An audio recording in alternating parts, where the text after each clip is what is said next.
अस्सलाम वालेकुम दोस्तों। भाई साहब जापान से मोहम्मद इदरीस आपकी खिदमत में हाजिर है जापान से। दोस्तों आज की वीडियो है जी जापान पासपोर्ट के बारे में कि किस तरह से बंदा जापान का पासपोर्ट ले सकता है। तो भाई इसके लिए तो सिंपल सी चीज़ है कि पहली रिक्वायरमेंट तो ये है कि 5 साल बंदा जापान में हो तो वो पासपोर्ट अप्लाई कर सकता है, चाहे उसका वीज़ा परमानेंट हो या ना परमानेंट हो, इसका इससे कोई लेना देना नहीं है। परमानेंट होगा तो आसानी समझिए कुछ ज़्यादा हो जाएगी, लेकिन बहरहाल इसका इस चीज़ से नहीं है। अगर किसी का 2 साल का 3 साल का वीज़ा है तो वो भी पासपोर्ट के लिए अप्लाई कर सकता है, अगर उसको 5 साल जापान में हो जाएं और 80% एक साल में 80% बंदा मुल्क के अंदर रहा हो जापान के अंदर, तो फिर वो यानी कि ये एक रिक्वायरमेंट इसकी पूरी हो जाती है।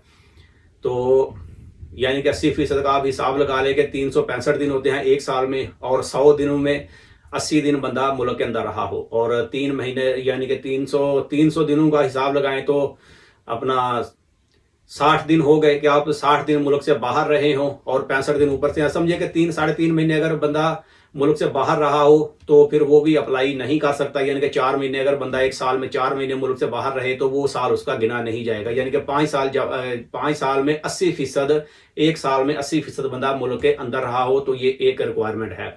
और इसके बाद दूसरी रिक्वायरमेंट लिखने पढ़ने की है। ये तो सब बंदे जानते हैं कि लिखना पढ़ना बंदे को आता हो, बोलना लिखना पढ़ना आता हो तो फिर ही बंदा एलिजिबल होता है। बाकी वो यहाँ पर वेल सेटल हो, यानी कि उसके लिए अगर 300-400 मान की भी सैलरी होगी तो फिर भी एक साल की 300-400-500 मान तक भी सैलरी है या इनकम है इतनी, तो फिर भी अप्लाई कर सकते हैं। बस यही मेन रिक्वायरमेंट है इसकी जापान पासपोर्ट अप्लाई करने के लिए।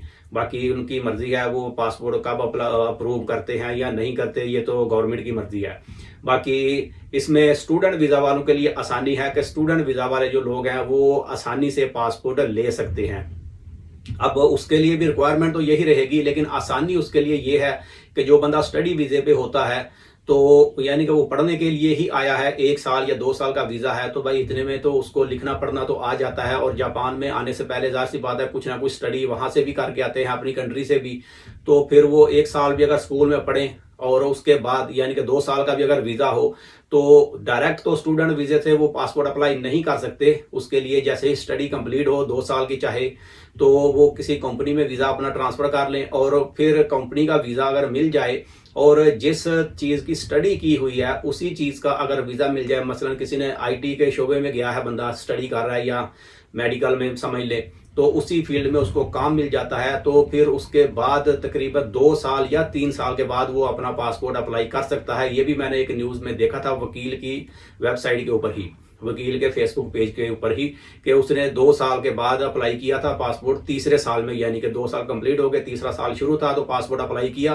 तो उसकी सैलरी तो ज़्यादा नहीं थी, लेकिन जो स्टडी वो कर रहा था जापान में उसी स्टडी की बेस के ऊपर, यानी कि उससे रिलेटेड ही उसकी जॉब थी, तो उसको पासपोर्ट उसका अप्रूव हो गया। ये 5-6 महीने इसमें लग जाते हैं अप्रूव होने में, जब अप्लाई करें तो उसका आंसर आने में, यानी तो उसके बाद फिर उसका भी केस अप्रूव हो गया। वजह यही थी कि उसका रिलेटेड था काम, उसकी स्टडी के रिलेटेड काम था। और फिर दूसरी ऑप्शन ये होती है कि बंदा या तो स्टूडेंट है तो अगर ये काम नहीं करता, यानी कि उसकी स्टडी के रिलेटेड काम नहीं है, तालीम के रिलेटेड, तो या फिर वो शादी अगर कर लेता है, तो ये भी केस मैंने देखा है कि एक बंगाली था जापान में, उसने 2 साल का स्टडी का वीज़ा था, स्टडी के दौरान ही उसने यानी कि 2 साल ख़त्म होने से पहले ही उसने एक फिलिपाइन की लड़की से शादी कर ली जिसका परमानेंट वीज़ा था। और शादी के 2 साल के बाद यानी कि वीज़ा उसका फिर चेंज हो गया, स्टूडेंट वीज़े से अपना परमानेंट स्पाउस वीज़े पे आ गया वो। तो जब उसका 2 साल कंप्लीट हुए, एक एक साल का वीज़ा मिला उसको, जब तीसरे साल का वीज़ा उसको मिला तो उसने फिर डायरेक्ट पासपोर्ट अप्लाई कर दिया। तो 3 साल के बाद उसको यानी कि तीसरे साल के अंदर अंदर ही 2.5 साल या 3 साल समझ ले उसको पासपोर्ट मिल गया। 2 साल स्टडी वाले तो इसमें काउंट नहीं होते, लेकिन लिखना पढ़ना जब बंदे को आता है तो फिर वो भाई एक प्लस पॉइंट हो जाता है। समझे 1 साल या 2 साल उसमें आपके माइनस में ही चले जाते हैं, यानी कि आपको उसका बेनिफिट मिल जाता है। आपको पूरे 5 साल वेट नहीं करना पड़ता कि स्टडी की बेस के ऊपर आपका लिखना पढ़ना आता है, रिक्वायरमेंट आपकी पूरी हो गई तो आप 3 साल के बाद भी पासपोर्ट अप्लाई कर दें तो आपकी किस्मत है। तो उस बंदे को, बंगाली को, पासपोर्ट मिल गया था। और वो फिलिपाइन की लड़की थी, उसका तो परमानेंट वीज़ा था लेकिन हस्बैंड को पासपोर्ट मिल गया।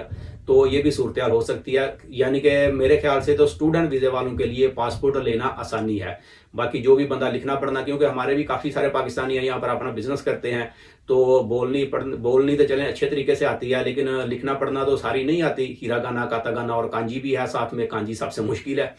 तो परमानेंट तो है ज़्यादा लोगों के पास है, लेकिन पासपोर्ट तो काफ़ी कम लोगों के पास हैं।